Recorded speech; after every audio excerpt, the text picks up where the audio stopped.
राधे राधे। गीता में भगवान श्री कृष्ण ने रंगभूमि में अर्जुन को जो ज्ञान दिया था, वह गीता में बताया गया है। गीता में कुल 18 अध्याय हैं और उन सभी अपना अलग अलग महत्व है। आइए जानते हैं गीता के पहला अध्याय का महत्व क्या है। श्री गीता उपनिषदों का सार है। महाभारत युद्ध के समय रणभूमि में भगवान श्री कृष्ण ने अर्जुन को जो ज्ञान दिया था वह गीता में बताया गया है। गीता में ऐसी बहुत सी बातें हैं जो मनुष्य को जीवन की कई कठिनाइयों को आसान बनाती है।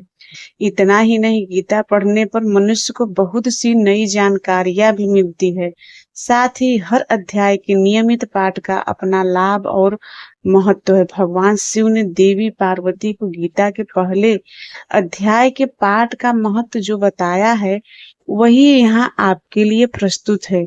लेकिन गीता के पहले अध्याय के महत्व को जानने से पहले जान लीजिए श्रीमद् भागवत गीता के प्रथम अध्याय की खास बातें। गीता के पहले अध्याय का नाम अर्जुन विषाद योग है। इस अध्याय में कुरुक्षेत्र के मैदान में उपस्थित बंधुओं और संबंधियों को सामने देखकर अर्जुन के मन में उठे निषाद और मनः स्थिति का वर्णन किया गया है, जिसे संजय धृतराष्ट्र को बताते हैं।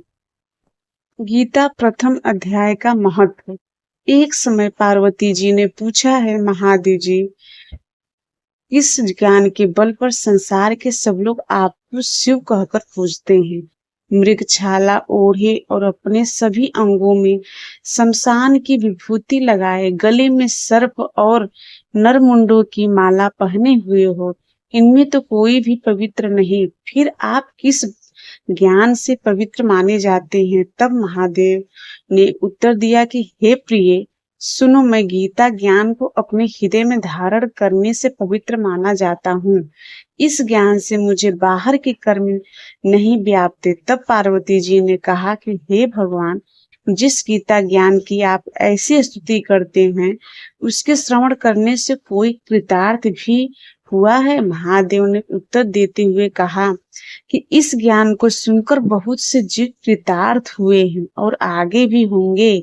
मैं तुम्हें एक पुरातन कथा कहता हूँ, तुम सुनो।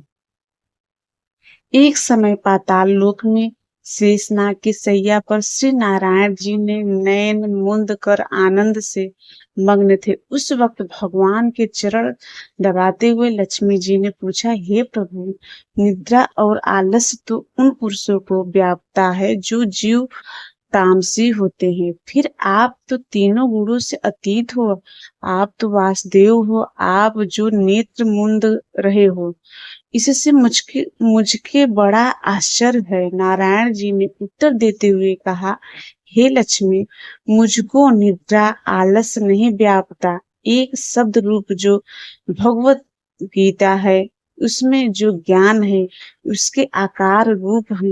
यह गीता शब्द रूप अवतार है।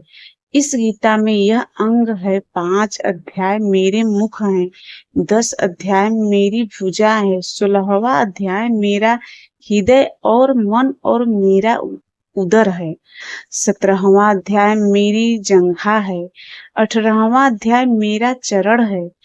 गीता श्लोक ही मेरी नाड़ियां हैं और जो गीता के अक्षर हैं वो मेरा रोम है।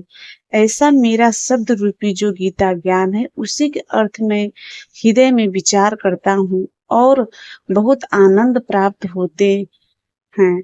लक्ष्मी जी बोली, श्री नारायण जी, जब श्री गीता जी का इतना ज्ञान है तो उसको सुनकर कोई जीव कृतार्थ भी हुआ है, सो मुझसे कहो। तब श्री नारायण ने कहा, हे लक्ष्मी, गीता ज्ञान को सुनकर बहुत से जीव कृतार्थ हुए हैं, सो तुम श्रवण करो। एक व्यक्ति था जो चांडालों के कर्म करता था और तेल नमक का व्यापार करता था। उसने एक बकरी पाली। एक दिन वह बकरी चराने के लिए वन में गया और वृक्ष से पत्ते तोड़ने लगा। वहां उसे एक सांप से डंस लिया, जिससे वह तुरंत मर गया। मरने के बाद उसने बहुत से नरक भोगे और फिर उसका जन्म बैल के रूप में हुआ। उस बैल को एक भिक्षुक ने मोल लिया। वह भिक्षुक उस पर चढ़कर सारे दिन मांगता फिरे। जो कुछ भिक्षा मांग कर लाता वह उसे अपने परिवार के साथ मिलकर खाता, और वो बैल सारी रात द्वारा पर खड़ा रहता।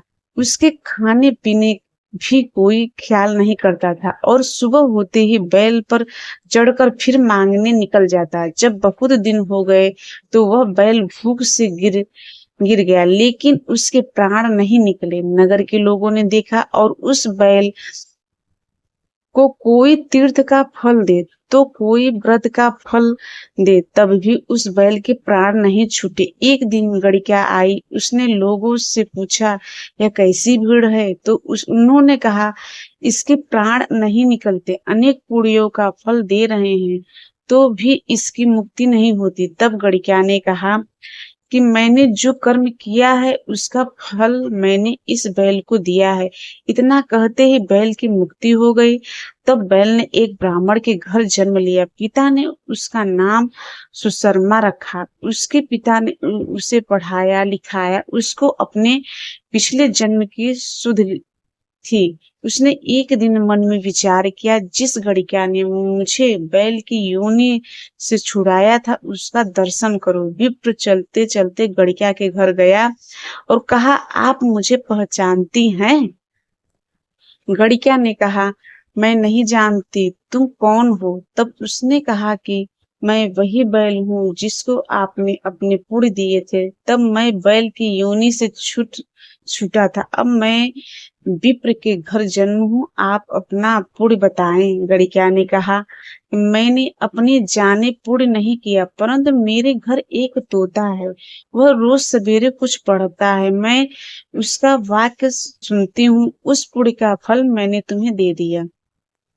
तब विप्र ने तोते से पूछा कि तू सवेरे क्या पढ़ता है? तोते ने कहा, मैं पिछले जन्म में विप्र का पुत्र था। मेरे पिता ने मुझे गीता के पहले अध्याय का पाठ सुनाया करते थे।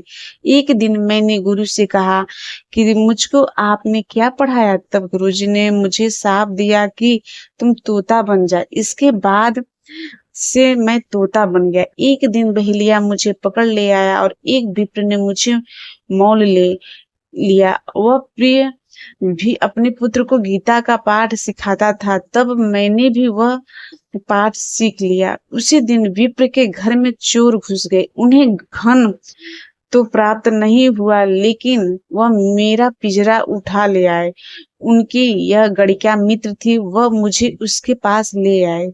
सो मैं नित्य प्रातः गीता जी के पहले अध्याय का पाठ करता हूँ, जिसे यह गड़िका सुनती है, पर इस गड़िका को समझ में नहीं आती। जो मैं पढ़ता हूँ वही इस गड़िका ने तेरे निमित्त दिया था। वह श्री गीता जी के पहले अध्याय का फल था। तब विप्र ने कहा, हे तोते, तू भी विप्र है, मेरे आशीर्वाद से तेरा कल्याण हो। सो हे लक्ष्मी। विप्र के इतना कहते ही वह तोता भी मुक्ति को प्राप्त हो गया। तब गड़िका ने पूरे कर्म छोड़ भले कर्म ग्रहण किए और नित्य स्नान करके श्री गीता जी के प्रथम अध्याय का पाठ करना शुरू कर दिया, जिससे उसकी भी मुक्ति हो गई।